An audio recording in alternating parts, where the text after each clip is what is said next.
Hello, everyone. Welcome to the Mindscape podcast. I'm your host, John Carroll. And like many of the guests here on Mindscape, I am fortunate enough to have a Wikipedia page about myself. I mean, it's not that I have it because I didn't make it or edit it, but it's there. You can go to Wikipedia. And for some reason, recently I did go to it. I don't even visit it that often. And I don't edit it myself. So I was interested to see that most of my Wikipedia page is about religion and atheism. Not all of it. It does talk about my research a little bit, but a lot of it is about, my philosophical religious views, the debates that I've had about religion and things like that, which is interesting to me because in my self-conception, it's perfectly fair. I am an atheist. I've talked about it a lot, no question about that, but it's still a small part, relatively speaking, of who I am and what I do. But it speaks to the fact that people are interested, right? That these are issues that matter to people. The physics is there, but the religion or the atheism, that's what's really important. And it's not wrong to be interested in these issues. The nature of the universe includes the question of whether or not it is mostly a naturalistic universe or some kind of theistic or spiritual or beyond naturalistic universe in some sense. So I've long wanted to have, more conversations here on Mindscape about those issues. And we've touched on it before. We had Jeremy England, who is a physicist, but who's also religious. And we had people like Mark de Villiers, who talked about the history of hell in an extremely amusing podcast that I recommend that you listen to if you haven't already. But I wanted to get a religious person on to talk about religion. And so today's guest, Reza Aslan, is a great person to do exactly that. Now, people who are classified or self-classify as religious or faithful or believers come in a lot of different varieties, right? So just saying that someone is religious almost doesn't tell you that much about them.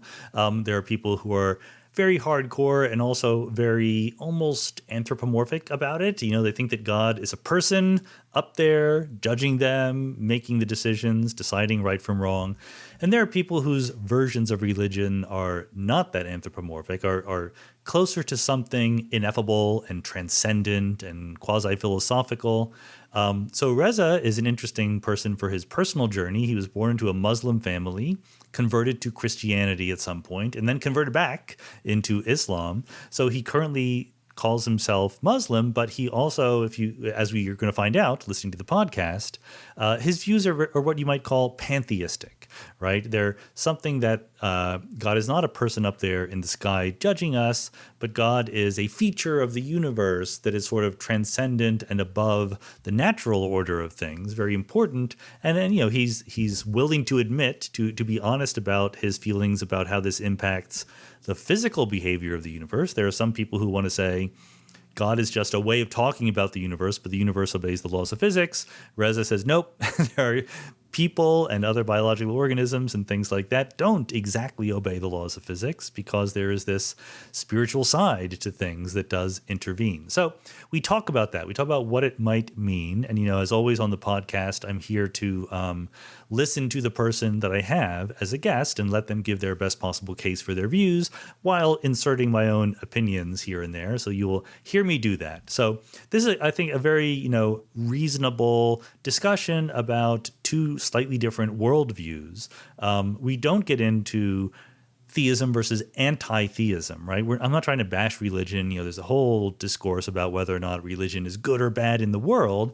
And that's an interesting and important discourse, but it's separate in my mind from the discourse about whether religion is true or not. And as I've often said, the question of whether religion is true or not is infinitely easier to me than the question of whether religion has been an overall good for the world, which is a messy, complicated thing. So we don't talk about it that much. This is a much more philosophical, scientific kind of discussion than that. So hopefully it will be interesting, even though pragmatically in some ways we're not that far apart.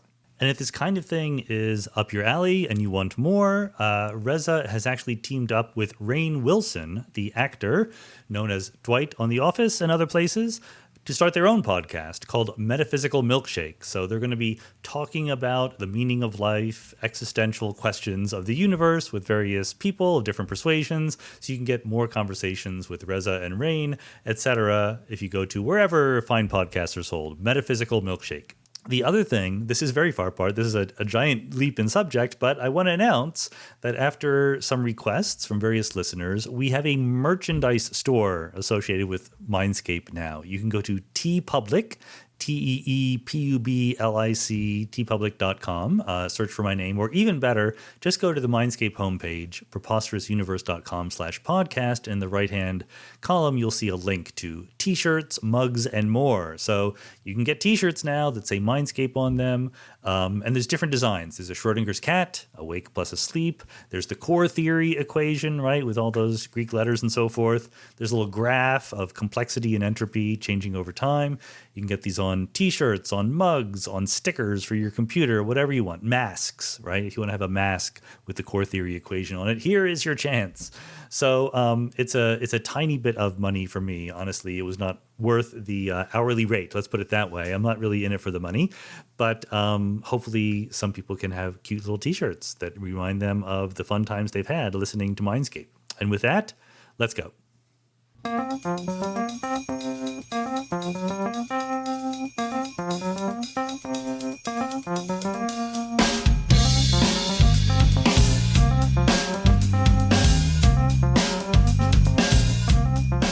Reza Aslan, welcome to the Mindscape podcast.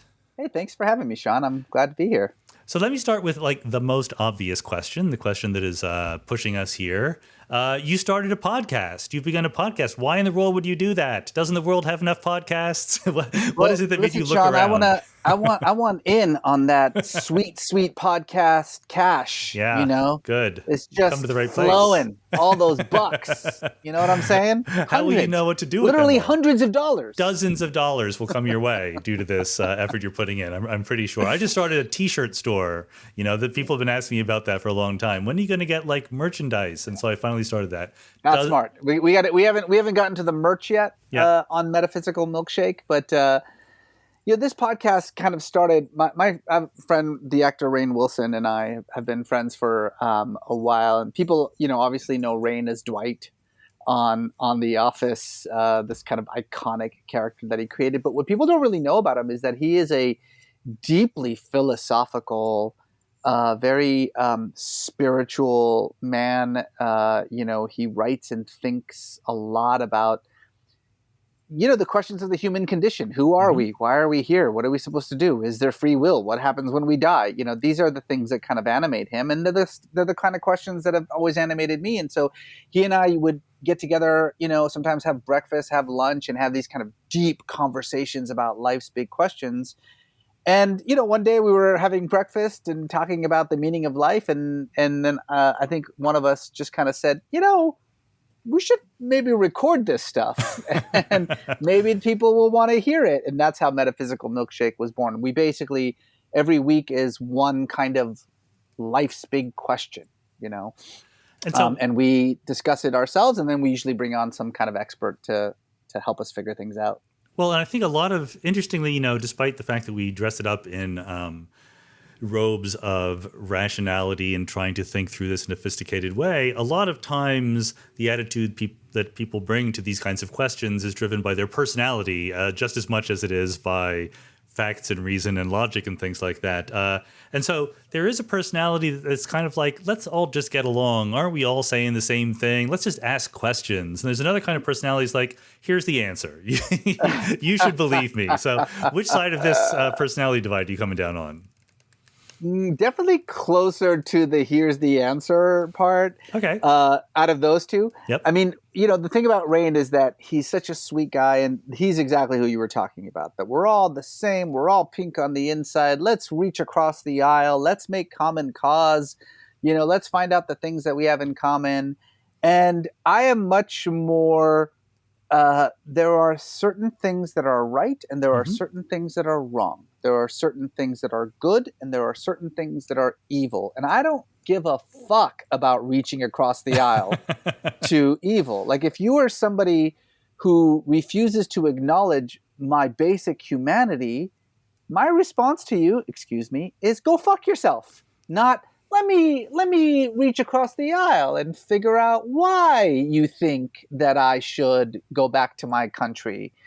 So, Rainn and I, we have the same worldview in the sense that, we see things through a spiritual lens. We are driven by a desire to experience transcendence in different forms, but we have different personalities for sure. And it comes across in the podcast a lot, where I'm much more cynical and I'm much more, let's just say, dark than he is. So you will learn as a new podcaster that there's a little button when you publish each episode for clean versus explicit. So don't worry, we're explicit for this one. That's okay. Now Sorry, now that guys. we've crossed There's the an E. Rubicon there. Listen, one thing you should know about me is that I really, really like to cuss. Good. I enjoy swear words as a writer, as a thinker, as someone who loves words. I love swear words, and I use them with pride.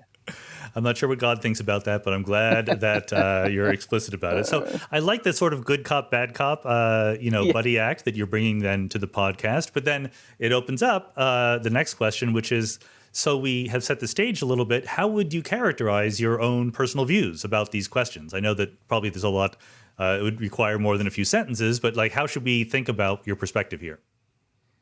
I think Rainn and I, this is the thing that brought us together, is that we refuse the sort of simple dichotomy between sort of science and religion, spirituality and reason. Those are false dichotomies. They're false categories as far as we're concerned. We are both deeply spiritual, but we're also deeply scientific in our outlook, and we don't really find that much of a conflict between those two views. I mean, certainly there are ways in which both of those views can be stretched to the extreme. I mean, in terms of religion, it's obvious. In terms of science, unfortunately, for some reason, most people think that science is some kind of neutral force in the world for good. And in many ways, it is. As a methodology, that's certainly true. But science can very quickly become scientism. And scientism, the belief that science has an answer for every issue, the belief that indeed science should actually replace religion, I think is not just wrong-headed, but I think it can be a deeply dangerous way of manipulating science as an ideology instead of as what it truly is, which is a methodology. Well, I will encourage listeners who haven't already done so to go back and listen to my podcast with Alex Rosenberg, who is the most happy, explicit, scientistic advocate that I know. He has taken up to reclaim the word scientism as a good thing. So that would be a different point of view. But I would disagree, but I'd love to. Yeah, that's why we're here. Hear that. But okay, that's good as a sort of an attitudinal perspective you're coming from. But I kind of want to know the answer to the basic, ontological questions about the world. Do you believe in God? Do you believe in afterlife? Do you believe that there are objective moral rules out there? The usual things that come along with a religious belief system. A spiritual belief system. Yeah. Let's start from the ground, right? Mm-hmm. And let's get our terminology correct. So religion and faith are two different things. Okay. Faith is individual, it's ineffable. Faith, as all the sort of the best sort of cognitive studies of it go, is deeply embedded in our cognitive processes. It is an evolutionary impulse. This is the subject of my most previous book, which is called God, A Human History, and it's all about the idea that what we think of as the religious impulse is a part of our evolutionary process. And there are many, ideas about why it's part of our evolutionary process, but what there is no question about, what there is no more debate about, is that it is an inextricable part of the human condition. Indeed, it's a part of the human condition that actually, the archaeological evidence is as clear as it gets, that it actually predates Homo sapiens. It's a biological impulse that we see in Neanderthals. We have ample evidence of it in Neanderthal burial sites, Neanderthal caves, in which we have what is unquestionable ritual, the detritus of ritual experience. Let's put it that way. And we even have some far less certain archaeological evidence of that impulse in even earlier forms of humans. But that's different than religion. Religion is merely the language, the systemic, highly controlled language through which we express this faith impulse, this impulse that is embedded in our cognitive processes, that is part of what it means to be human. So, yes, you could say that I have a religion, but my religion is merely the language, the framework of metaphors and symbols that I use to communicate to myself and to like-minded people the inexpressible experience of transcendence. So that's the first thing that I would say. So I'm a person of faith, and if you would say, well, how do you express your faith? I would say, okay, I would express it through the religion of Islam, because it's the language that I like the most. It's the one that I'm most familiar with. But to the question, do you believe in God? Bump in there? Yeah, I know. I want to know whether you believe in God or not. But you've said too many juicy things that I need to just let's break I want it to down. expand a little bit. We have time to dig in here. I'm always a little bit curious when people talk about this evolutionary impulse towards faith or belief in transcendence or something like that. Number one, I'm skeptical that it's true because I can imagine that it's an evolutionary adaptation for something else that is sometimes expressed as faith or religion rather than directly that. But even number two, it doesn't seem to be inextricable to me, as some of us have extracted it pretty effectively. But I don't want to talk about either one of those things. What I want to talk about is, in moral and ethical philosophy, there's a whole set of arguments called evolutionary or genealogical debunking arguments, where they say it's an argument against moral objectivity. And the argument goes, look, clearly, like as you say, we evolve, we have pressures to survive that give us certain instincts, certain impulses. But the impulses that we get from evolution are chosen for their survival value or for their, reproductive fitness, not for their truth, not for being correct. So once you say that there's this impulse given to us by evolution for this, that undermines the idea that this thing is true. Like you're sort of opening up a chasm. Here's the thing, but here's what's important, is that morality has literally nothing to do whatsoever with the religious impulse at all. In fact, what most people talk about when they talk about religiously inspired morality is barely 5,000 years old. And the religious impulse, conservatively, is at least 200,000 years old. We have material evidence showing proof of what I'm calling the religious impulse, that goes back at least 200,000 years, if not more. So that's why the argument of, the reason that we have the religious impulse is that it, helps us be moral people. It keeps me from stabbing, the caveman in the chest next to me and eating all of his food. No, it doesn't. No, that's not at all what religion was about. It never was until about 5,000 years ago. The very concept of a divine lawgiver, of a divine lawgiver, of a moral concept of religion is a brand new idea. The gods of Greece were as immoral as it gets. The gods of Mesopotamia were not just amoral, they were immoral.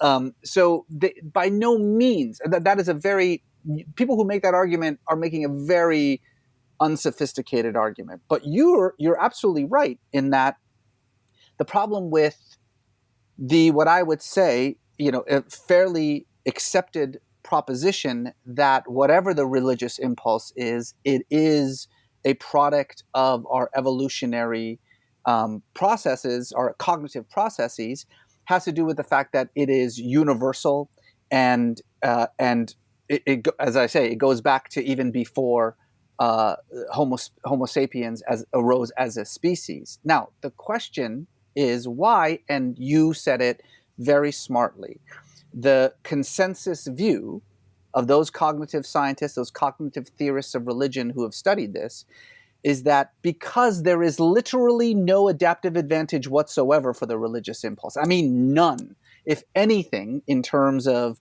the material resources that it requires, the energy that it requires, the anxiety that it produces, it's the opposite of an adaptive advantage. So then why?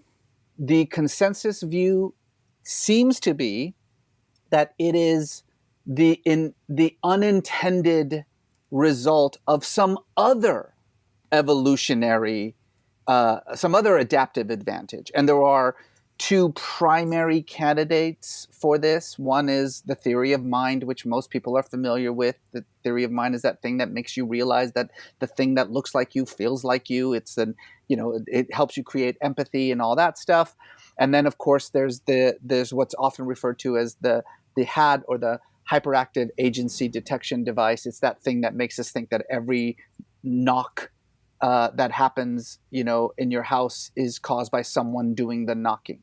And the prevailing theory is that when you combine those two evolutionary processes that have very clear adaptive advantages, the unintended echo of that is the universal, because that part's unquestioned, the universal impulse towards religious belief. That's a perfectly fine answer. I don't question that answer. But right.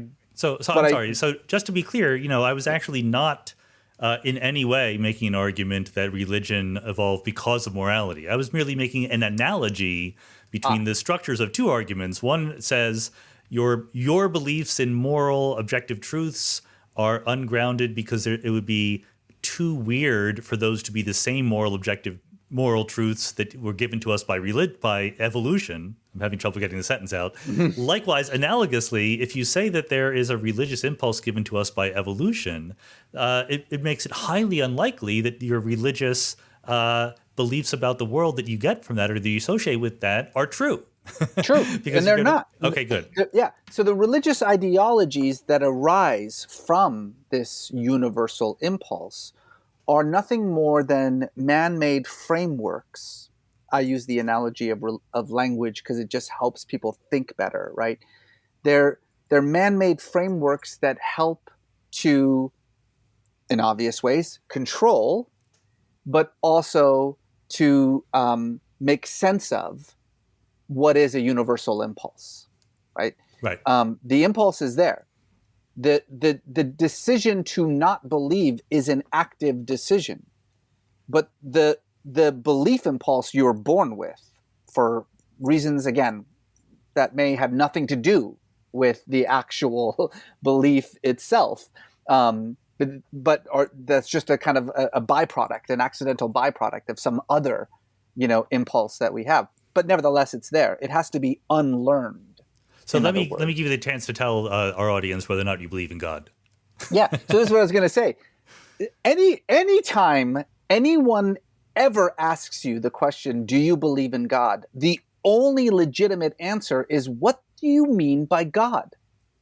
This word "God" is it cracks me up. It is probably the word that people assume we all share most in common, the definition of most in common, and yet it is unquestionably the most variable word in the English language, because what you say God may mean something completely different than what I mean when I say the word God.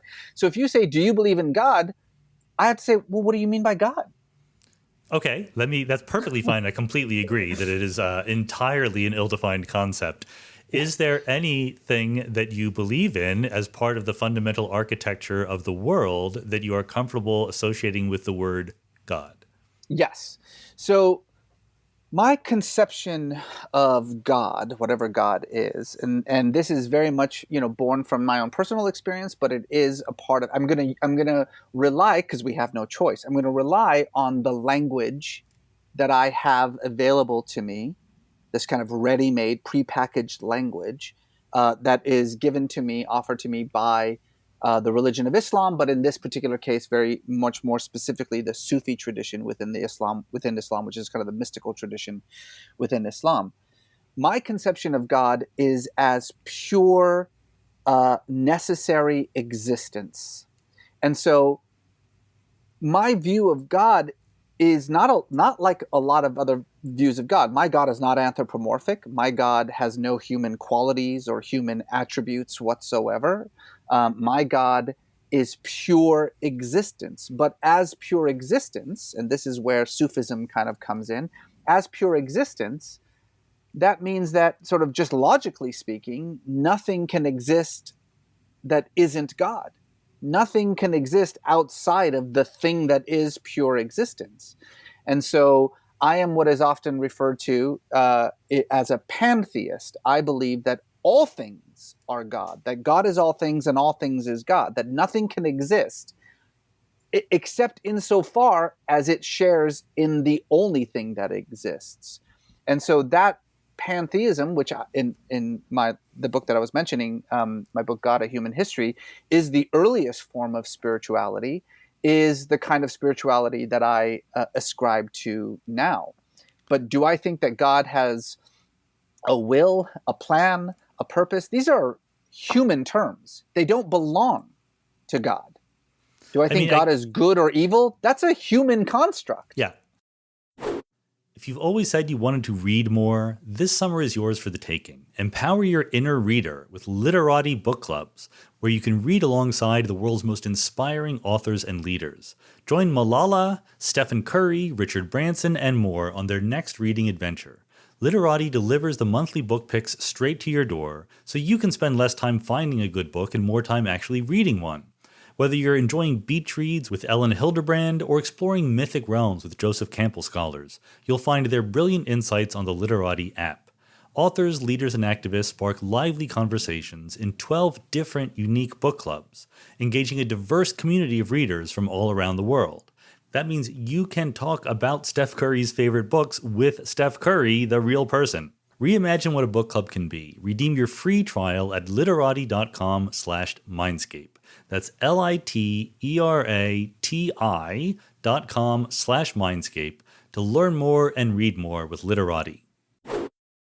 I think it's fair then to sort of flip it around, turn God off for the moment, and think about, I don't want to use too much technical philosophical terms, but the ontology of the world is a word I already used, what the world is made of fundamentally. And in the philosophy literature, again, we separate out naturalists versus non-naturalists. So naturalists think there's the natural world, and non-naturalists think that there's something extra. And naturalists have difficulty wondering what that would be, but it's still the majority of people on Earth who believe in it. And then within naturalists, there are physicalists, people who believe that there's just the physical world. And then there are other people who think that the world has other properties, like maybe mental properties, consciousness, something like that. So within that tripartite distinction of physicalists, naturalists, non-physicalists, non-naturalists, do you have a comfortable home in either one of those three? Well, so I think if I were to be honest about the way that I approach my spirituality and my experience of the world, it has to do with that word that I used earlier, which is transcendence. Mm-hmm.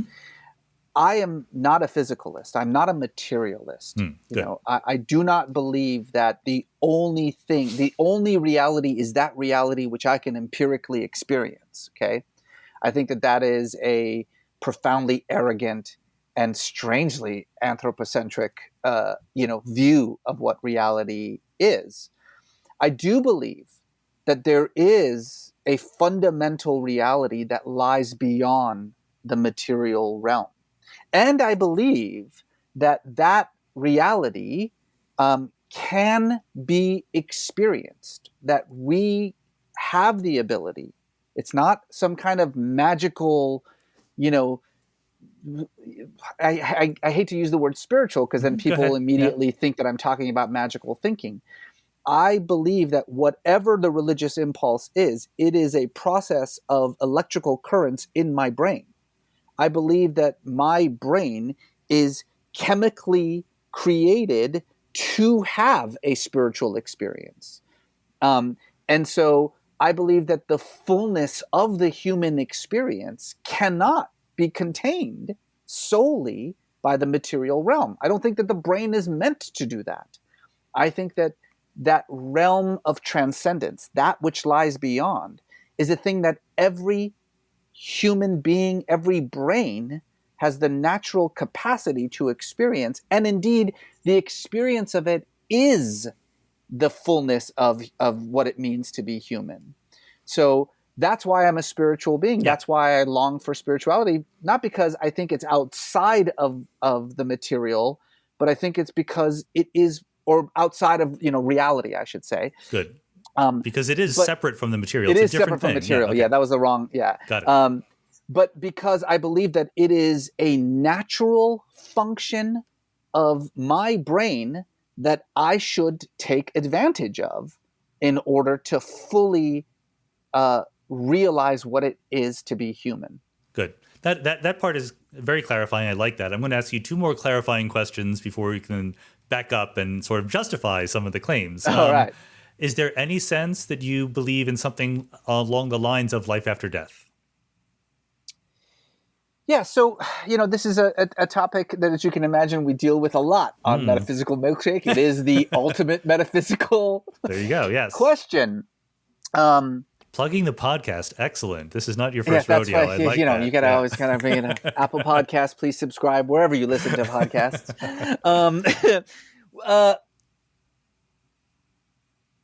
I believe, let's just take it to its most basic scientific level, right?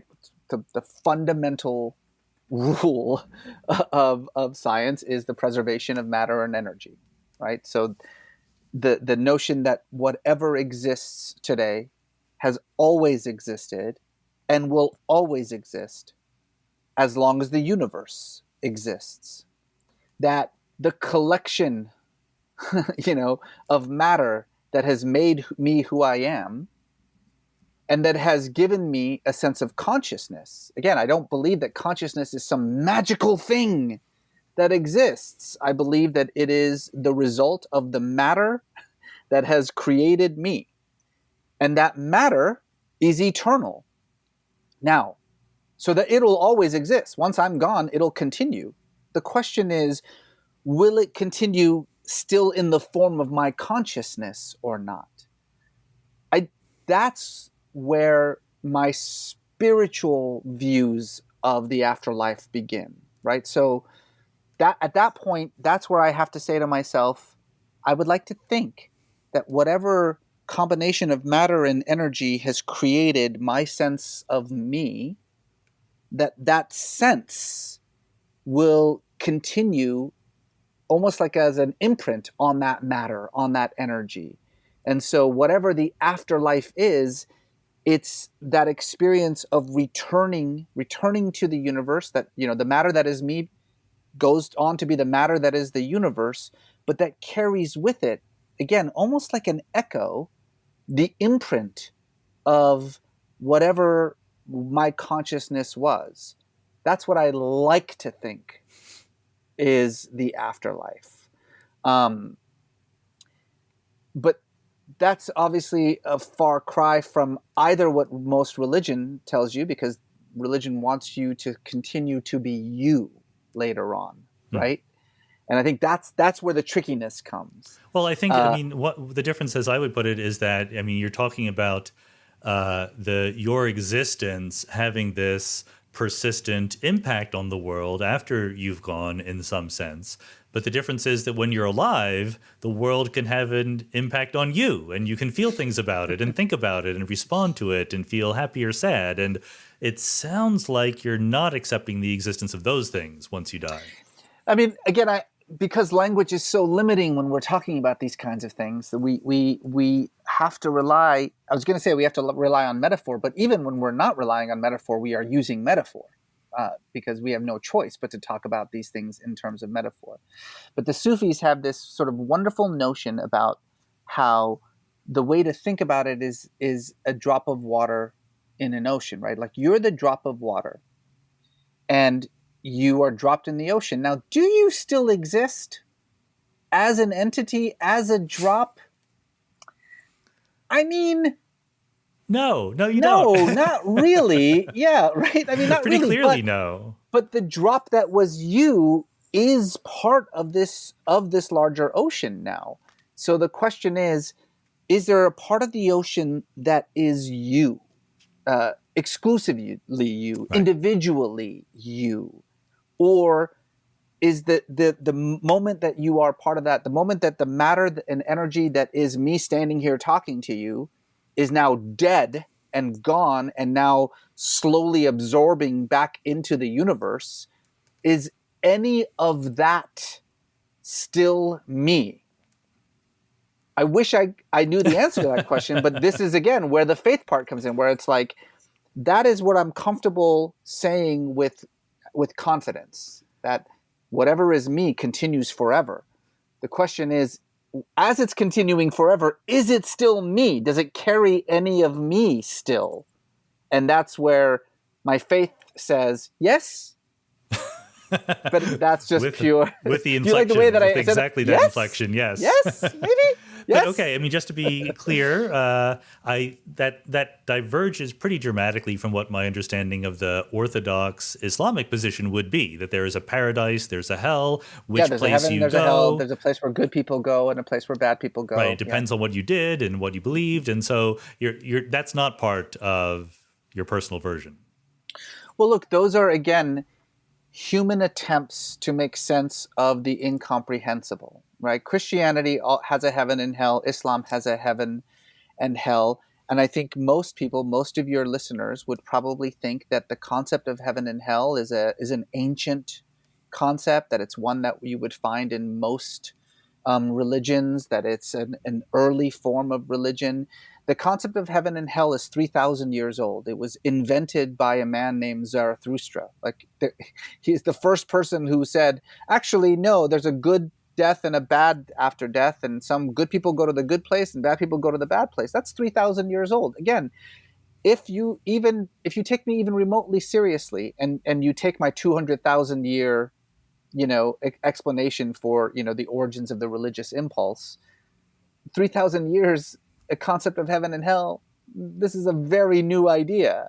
So yes, it's true that there are orthodox conceptions of what happens in the afterlife, but those orthodox conceptions are exactly that. They're conceptions. They're ideas for how to think about the afterlife. I will say that Mindscape listeners actually do know better, because we had a wonderful podcast episode with Mark de Villiers, who wrote a biography of hell about all the different ways in which different cultures invented this idea of hell. And it was fascinating and hilarious. And so, it's obviously... Again, very new idea. Very new idea. Okay. Then the third question I want to know, we had an ontological question, an afterlife question. Do you think that if you do believe in the existence of an aspect of reality that is transcendent or even spiritual, does that have any impact on our notions of right and wrong, moral and immoral here on Earth? Yeah. This is a tough one. I mean, I think because, again, it goes back to this notion of God as a divine lawgiver, right? That we know in our hearts what is right and wrong, because we were made that way by a God who gives us our laws. Again, if heaven and hell is 3,000 years old, the concept of divine morality is barely 5,000 years old, barely. Very new idea. The ancient peoples did not look to the heavens for the source of their morality. Not to Zeus, certainly. Yeah, on the contrary, exactly. And so this comes down to this notion of, is it that we derive our values from God and then put them into the world? Or do we derive our values from the world and then implant them onto God? And I'm definitely in the latter category, because, again, going back to my definition of God, morality doesn't really play a role in pure existence. Concepts of right and wrong, good and evil, these are human constructs that we then try to divinize by placing in the sort of conception of the divine. And that, by the way, that's why it changes all the time. I mean, all you have to do is read the Hebrew scriptures to know that, what was okay in one book becomes not okay in the next book, So, but that doesn't mean, and I think this is important. So usually when I talk like this, people say, "Oh, I get it. So you're a relativist and, all that." Not really. No, not really. Because I do truly believe that the answer to is there a right or wrong, is there good and evil, is an answer that rests within us. That part I do believe. I just don't think it was put there by God, And while it is a slippery slope, it's a very tricky thing to talk about because, as we say, morality is constantly changing. Our consensus over what is moral and what is not is constantly changing based on the changing contexts in which we live. But I do think that there is a fundamental divide in where moral certitude can rest. And that divide is, does it affirm humanity or not? And so I can sit here and say, I don't believe that there's any such thing as the devil. I can tell you exactly how the devil was invented. I don't think there's anything as hell. Again, those are all just absurdities. But I do think that there is evil. I just don't think evil is a cosmic force. I think that evil is the proactive removal of a person's humanity, right? That is where evil lies. And so I can talk with, comfort about good and evil without necessarily having to define those things in cosmic terms, or for that matter, in absolute terms, other than to say the denial, the degradation of humanity is morally evil, and the opposite of that is morally good. Well, good. So here's where it becomes operational, right? What you just said about morality is like 98% overlap with my own extremely atheist view of morality. I would, the 2% is that I would almost completely remove the certainty there. But I do think that morality is constructed by human beings, and there's a lot of overlap between different people's conceptions of what it is, so we can build up some social cohesion on the basis of that.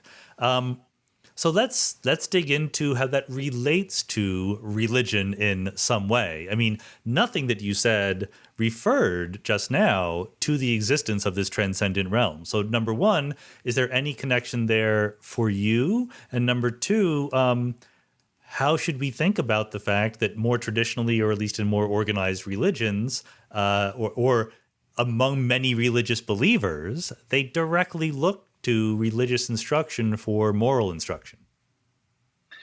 Well, let's tackle the second part first, because it's basic and obvious. I mean, human beings are driven towards certainty, moral certainty, philosophical certainty. Certainty is comfortable. Again, if we want to talk about is this part of our evolutionary drive? Yeah, I think so. I think that nature is scary, the world is frightening, and you need to death is a uncontrolled and uncontrollable phenomenon, and you need to figure out how to control it, and you need to figure out how to make sense of the world. And religion does that very, very well by telling you what is right and what is wrong, what to do, what not to do. And as long as you recognize that those answers are created by human beings, not by the divine, then you can accept religion as precisely what it is, a set of moral rules, guidance to live by. And religious people who truly do live by those moral rules and moral guidances tend to be very nice and wonderful and good people. And so that's a separate issue than your really astute question, which is there a relationship between this searching for within oneself for that concept of moral certitude and the what I would say is our evolutionary strive for transcendence? And it comes back to this notion that I was saying about what does it mean to live life as a human to its fullest? And I think that's where those two ideas that I just presented start to come together in a way.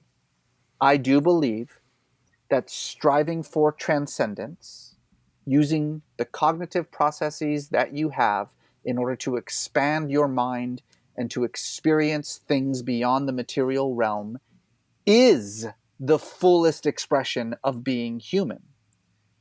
And I also believe that the dividing line, the moral dividing line, is about what promotes humanity and what doesn't, right? What oppresses humanity. So fundamentally, all of it, in the end, comes down to being human, right? That's my spiritual longing, my spiritual life is grounded in my experience as a human. That's what I think is important to say. My conception of morality is grounded in my experience as a human. But because I don't differentiate between human and divine, because I don't differentiate between, God and man, or creation and creator, then that fundamental desire to be human to its fullest extent is a spiritual thing for me. It's a spiritual pursuit for me. Well, in other words, I don't look out there for God. I look in here for God. Breakthroughs happen when you bring great thinkers together. That incredible collision of ideas is one of the reasons why I do this podcast. If you're trying to create something new at your company, it starts with great people, and to find them faster, you need Indeed. Indeed is a job site that makes hiring incredibly simple. Just attract, interview, and hire. With Indeed, you can do all of your hiring in one place, even the interviewing. And you don't need to just hope your perfect candidate will find you. Indeed's hiring tools help you cut through the noise to hire faster and smarter. Indeed Instant Match provides a list of quality candidates whose resumes are on Indeed the moment you post a sponsored job. Best of all, you only pay for the applicants who meet your must-have qualifications. So join more than 3 million businesses worldwide that use Indeed to hire great talent fast. And you can get started right now with a $75 sponsored job credit to upgrade your job post at Indeed.com/Mindscape.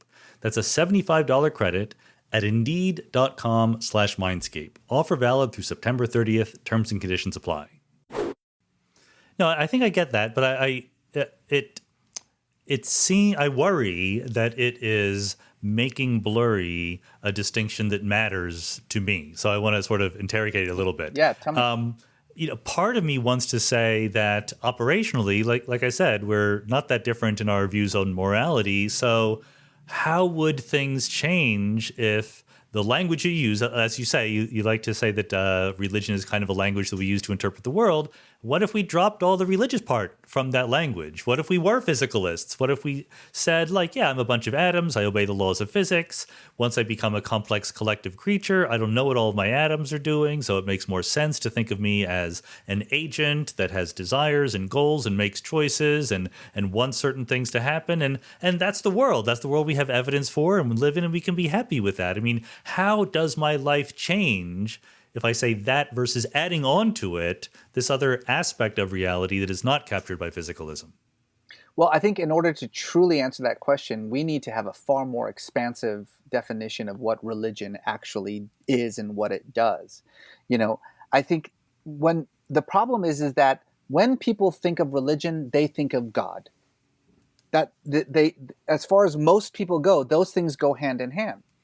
When about half the world's religions don't have a God, don't have any conception of a God, and yet we still call them religion, right? I mean, Theravada Buddhism, there's no God in Theravada Buddhism. There's no God in Jainism.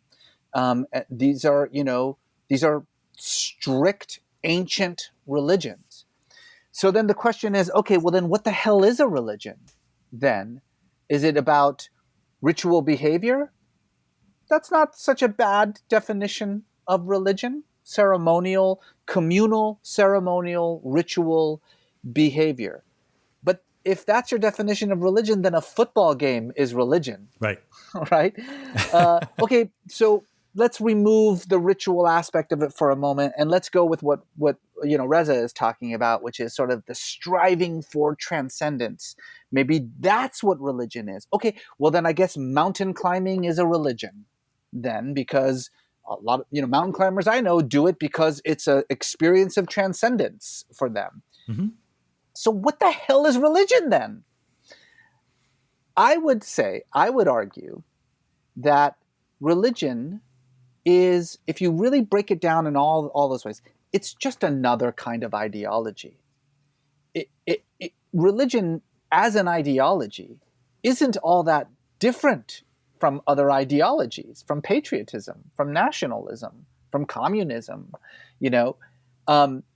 The difference people always say is, but religion is established itself on moral absolutism, right? And so that's what makes religion different as an ideology. Really? I mean, I don't know about the patriots that you know about, but the patriots that I know about, there's nothing that you can say or do that would ever change their mind that America is the greatest country in the history of the world, right? Which is bullshit in 1,000 different ways. But it's not about evidence. It's about a belief system. I would say that atheism, a lot of forms of atheism, is just another kind of belief system. It is predicated on a set of propositions, most of them unprovable, about the workings of the universe. Now, if we think of religion in those terms, then what we recognize very quickly is that religion in and of itself isn't a force of good or bad. It doesn't promote peace or violence. It isn't about compassion or, hatred. Religion is in many ways a neutral ideology that the meaning of which is ascribed solely by the believer, him or herself. Religion is what the religious person says it is. Right. But I'm completely on board with all of those things that you just said. And I kind of don't care. But I got to be honest with you. I forgot the question. I was right, exactly. So waxing on and on about terminology like we annoying professors do. Forget the word religion. And I forget all the sort of bad versions of either theism or atheism for that matter. I want to get home in on your version. Pantheism, transcendence, an element that goes beyond the material to the world. And I want to know, boots on the ground, how does it affect my life? How do I end up in a different place were I to believe that view of the ontology of the world than if I were a strict materialist who just said, a bunch of atoms obeying the laws of physics? Well, at the risk of kind of repeating something that I had said already, it's because that is what human beings are designed to do. Human beings are designed, the brain, our cognitive processes are designed for transcendence. They're designed to experience things beyond the material realm. So that's just, to me, if you would say, why would I do that? I would say because that's the human experience in its fullest sense. If what you're saying is, okay, but why would I rely on a religion for any of that? Okay. If you're saying, okay, maybe I accept your view that transcendence is the natural, human condition, the striving for transcendence. Fine. But why would I have to do it under any kind of religious umbrella? Well, I'm sorry, not to short circuit you, but that is I'm asking the opposite of that. The opposite of this. Okay. I don't care whether someone does on the religious umbrella or not. I really want to try to really home in on the distinction between a pure physicalist such as myself who says, look, I'm a complex creature, biological organism. I have evolved. I have certain impulses, certain instincts. I also have higher cognitive capacities, and I can sort of be a moral philosopher and try to sort of systematize my moral influences into an idea about what is right and wrong, purpose and meaning in my life. That's a view one can have on the fundamental nature of reality and our place in it. There's another one that adds to that view that there is something non-physical and important about the world, this transcendent realm, this thing that we strive for. And I don't see what the difference in my behavior going through the day is if I believe one of those versus the other. Oh, that's a really good question. So let me put it in two ways. Number one, I would say the difference between you and me, and I don't mean this as a judgment or whatever, is that you're inside of a box and you have full capabilities in that box, high capabilities in that box. And I have gone outside of the box. And I have said from an experiential place, not a rational place, from a place of emotion and an experience, Sean, there's something beyond this box. I've touched it. I've felt it. And in doing so, I have a different perspective on what it means to be human. Come outside of the box with me. Touch this thing. How would it change behavior? It's not that it would change morality. I reject that completely. And by the way, that's not just my personal opinion. The Pew Forum on Religion and Public Life has consistently done surveys on moral views of quote unquote religious communities in America. And every year, in every question, on every topic, atheists are the most moral community in the United States. And I mean on every topic, every question, every year. So this isn't about morality. But I do think that when your perspective, when your worldview has expanded beyond the box, you can't look at the box in the same way anymore. You feel an affinity with individuals inside that box. You feel a sort of common purpose of what like the human condition is about that is different. So it doesn't change your behavior, I don't think. It doesn't change your morality, I don't think. But it does change your worldview, and that is important. Yeah, no, okay, good. That is important. That's exactly what I was looking for.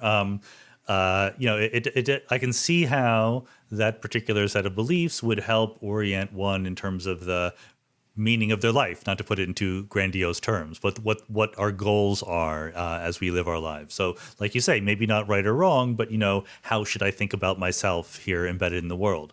Therefore, since we've landed on a difference between these two views, now I want to think hard about which one I should accept. So what if, let's just say, hypothetically, someone were skeptical of your view that there's this other aspect of reality, and you said, well, look, I've seen outside the box, and they said to you, actually, you're still right there. You've imagined you're seeing outside the box, but all the seeing was done by stuff in the box, and there's really nothing outside the box. How do we judge between these two things? What is the evidence we collect, pro or con? Well, this is what's so great is it goes right back to where we started, which is my refusal to accept the simple dichotomies of material and spiritual, physical and spiritual, things like that.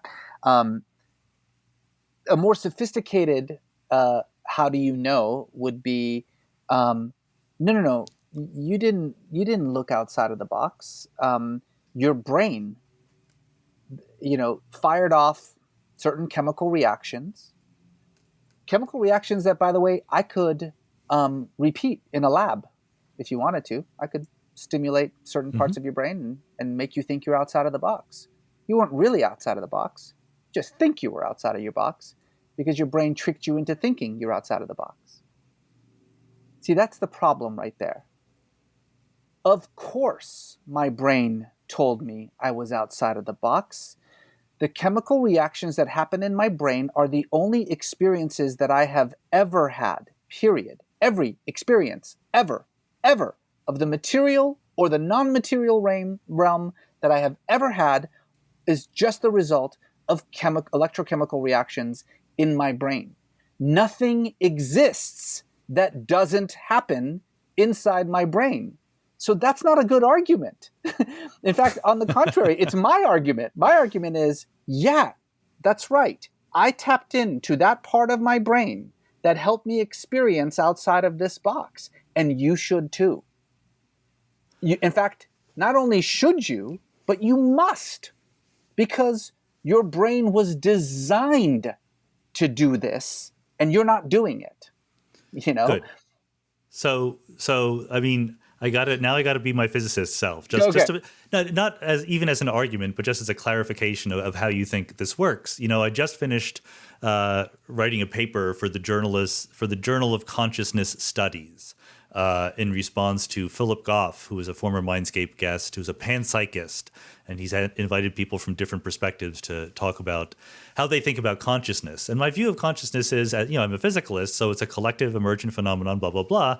But what I tried to emphasize in the paper was, look, if you think that there are aspects of the world other than the physical, either there's a dilemma that you're going to have to choose between. And it's not that either one is right or wrong, but there's only two choices. Aristotle told us this. Either you're going to change the laws of physics through the influence of those mental aspects, or you're not. Because we have laws of physics that, given any configuration of stuff in your brain, is going to tell you what they're going to do.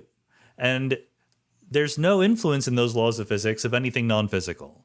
So either you think the laws of physics aren't quite right because we left out an important part, or you think that those other aspects are completely epiphenomenal and just go along for the ride. Of course the laws of physics are incomplete. What kind of arrogant mind would think that we've got it figured out already? I mean, again, yes. This is the problem, is that it's back to that dichotomy, right? So when you're stuck in that, spiritual material dichotomy, you think to yourself, well, we don't need the spiritual because we have the laws of physics that explain the material realm.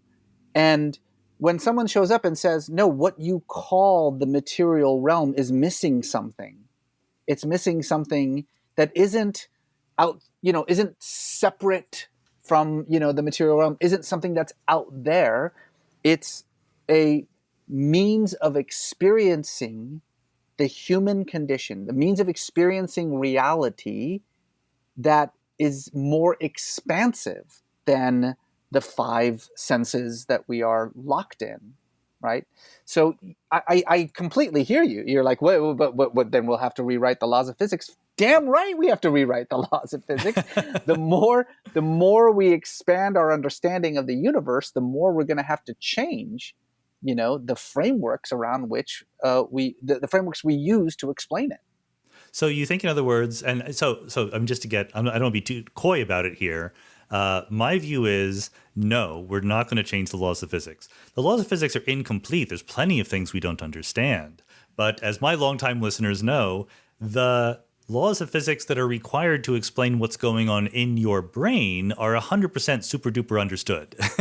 There's no room for them to be changed without violating all sorts of experimental data. Now, I mean, of course, you can imagine ththings, but the realm that we think we have confidence in extends perfectly well to everything going on in human brains and bodies. So I'm not going to have an argument. We don't need it. We can argue about that if you want, but that's not what I'm trying to get to. What I'm trying to get to is, you think, just to be super duper clear, that when you when you give testimony about having had some transcendent experience or thought about the spiritual realm of things, there are neurons in your brain that are telling your mouth or your hands to make those noises and express those thoughts, and those neurons are, in some sense, being pushed around. The electrons and the atoms in those neurons are being pushed around by something outside the laws of physics, or have been at some point. I don't know if I would put it as they're being pushed around by something outside the laws of physics. The currently known laws of physics. Yeah. Okay. Yes. What I would say is that the laws that we rely on to explain the workings of the universe, and indeed the workings of the brain and consciousness and all of that those laws are incomplete insofar as they do not necessarily take they're not cognizant of the abilities that our brains have, the cognitive abilities that they have to experience things beyond the material realm, to experience transcendence. I don't think, but again, should they? I mean, do they? By definition, is that something that no, I would say yes. So forget about that part. Yes, I would say yes. Good. They should. They should. They should. Because again, I don't want to create this sort of separation. I don't want to say that what is the experience of transcendence that I have is something unique that only I can do, or it means that I have tapped into something outside of myself. No. The experience of transcendence that I have had are the normal workings of my cognitive processes that I have accessed and made use of in a way that everyone can and does, and some people don't or choose not to. Good. And I think this has been very good. I mean, you've been very helpful in sort of articulating a particular view, which, I still want to think is just like, you're almost there, Reza. You're almost an atheist. You're almost there, Sean. You're Work almost on yourself. There. just little. Right, exactly. This is what people are going to say to each other. But I mean, some people are nowhere close to being there, so that there is a difference. But then, so how I want to sort of conclude the conversation is again more practical issues. I mean, as you said, in which I agree, there's a lot of flexibility in the vocabulary that we use about these things, God and religion, et cetera. Religion, in particular, is far more than just a view of the ultimate nature of reality. It's a set of communal practices, a set of ideas about right and wrong, or whatever. And so the choice has to be made when you're someone who is like you, not a believer in an anthropomorphic kind of God, right? Guy up there on the throne with a beard giving us instructions. I mean, you could choose to adopt the spiritual but not religious kind of label, right? You just say, I'm not Muslim, I'm not religious, I believe in this transcendent realm, but you've made a choice to identify yourself as Muslim. And so I want to know, why that's a good choice in your point of view. And so I have arguments that it's a bad choice, but why don't you tell us why it's a good choice first? No, it's a really good point.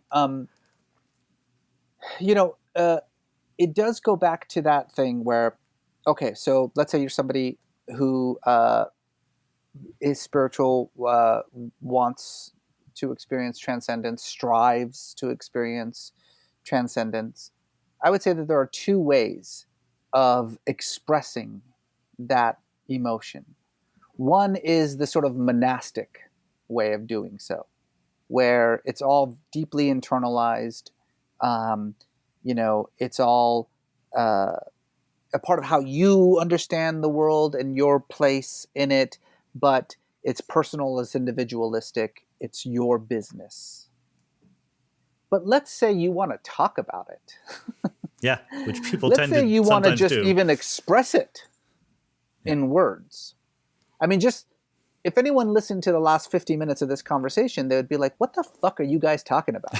What is it, like transcendence and neurological phenomenon and people, you can't communicate what I am trying to express.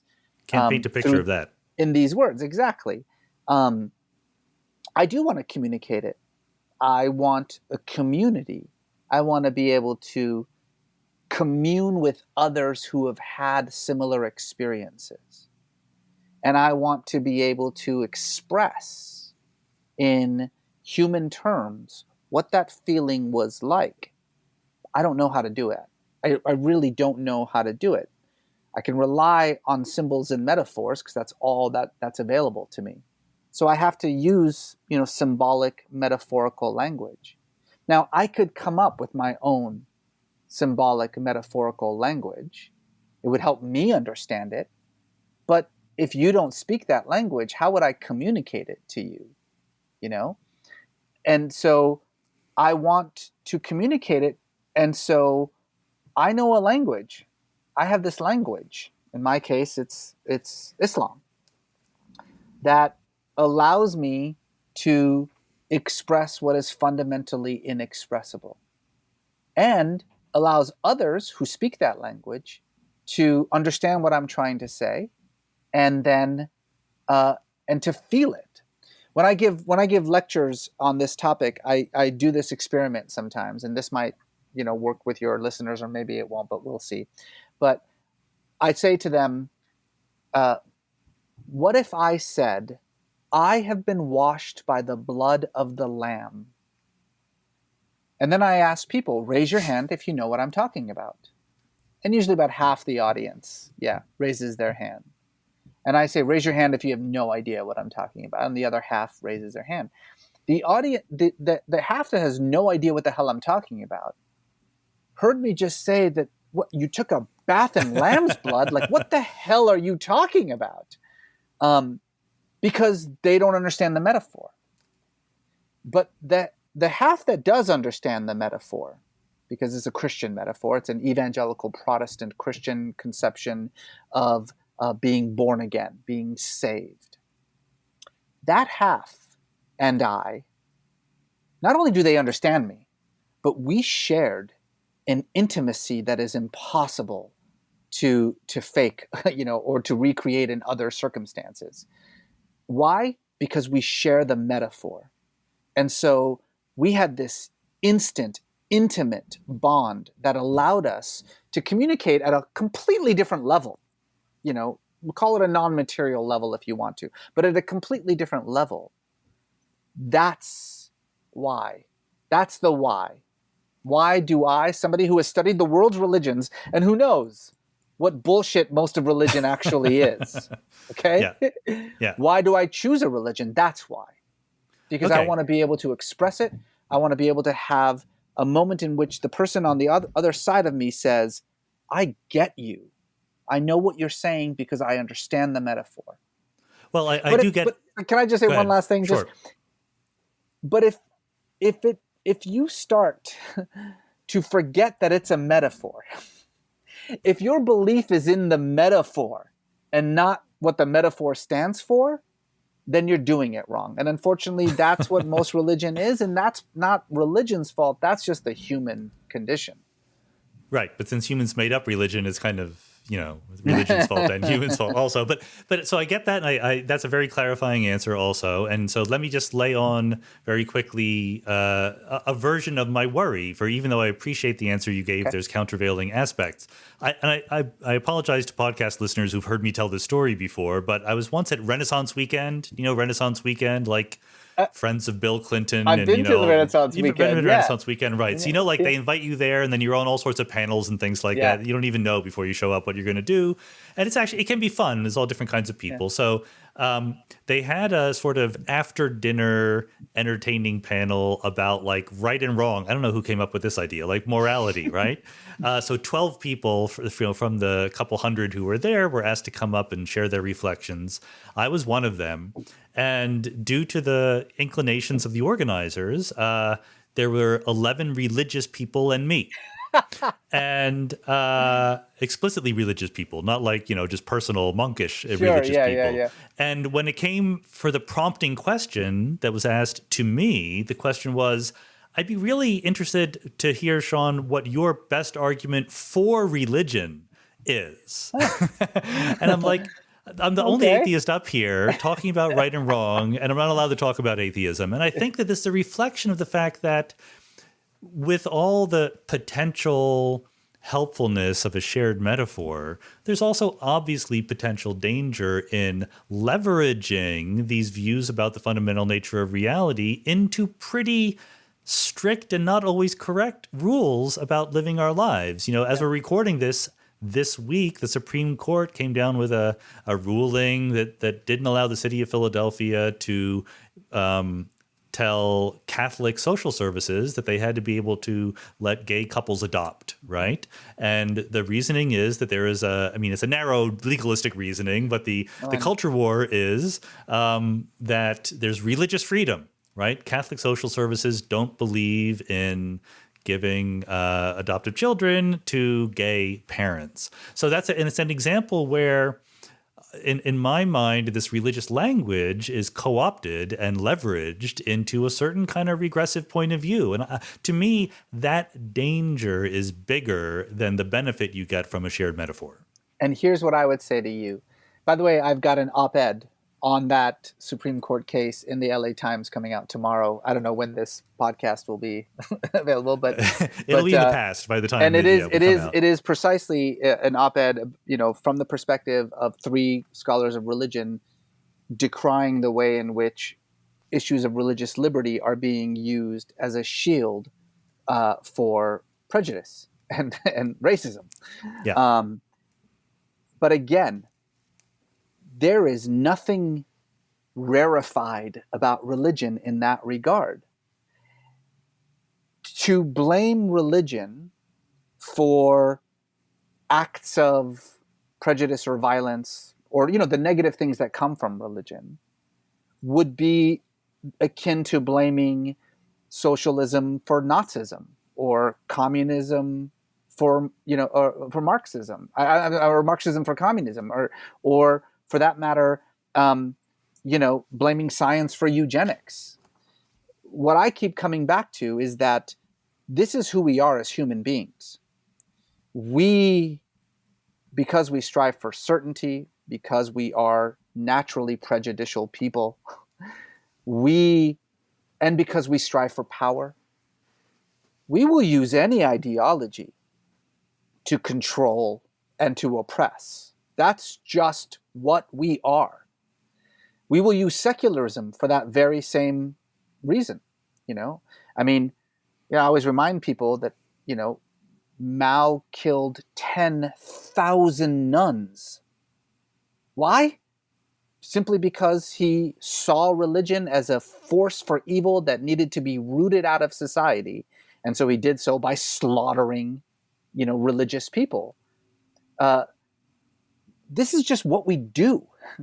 So what you see as the negative aspects of religion, I see as just what human reality. And I can name a number of secular societies that force secularism in violent ways on people, in the same way that religious societies like Saudi Arabia and Iran force religion in violent ways upon society. But my point is a little bit different than that. My point is not the Catholic Church's prejudice against gay people, and that's bad, and that makes religion bad. Like, okay, that is an argument one could have. But my point is not that religion is making people prejudiced, but that we have, as a country, we have decided to allow people to be prejudiced if they say it's because of their religion. Yeah. People will be prejudiced or not, religious people, atheists, whatever, but we carve out a protected class. And this is exactly what I worry about, even if it's just a metaphor, even if it's just a vocabulary. There's plenty of people who don't treat it as a metaphor. And no, but Sean, but again, what you're saying is that is a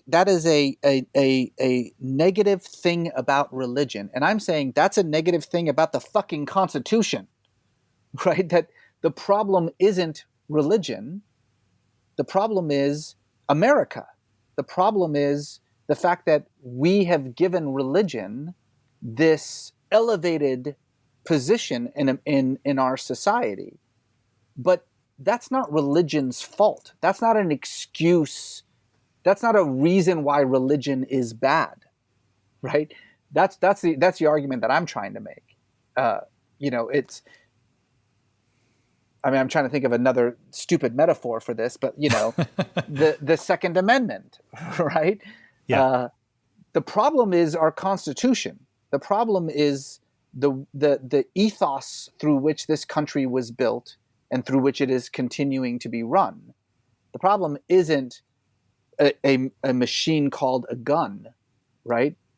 The problem is the human condition that compels us to elevate this weapon or this means of control, to the place where it becomes problematic and against, what I've been saying before about against the oppressive to humanity.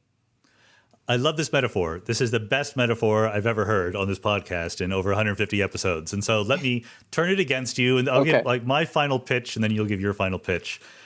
This is exactly my point. That, like I said, forget about whether religion is bad or makes people bad. I'm not even sure that it's sensible to give religion the credit. Religion is an abstract concept, right? It's people who are doing these good things and bad things. But words mean something. Words have power. Metaphors mean something. We can not only communicate, but we can persuade. We can get people on our side through the use of a friendly metaphor that they're happy with, right? The problem is not guns, but guns give people leverage, right? If you only used guns properly, it would be fine. But guns open up this possibility to use them improperly and give people who want to do bad things a huge amount of power. And therefore, even though it's not guns' fault, I would like them to be regulated.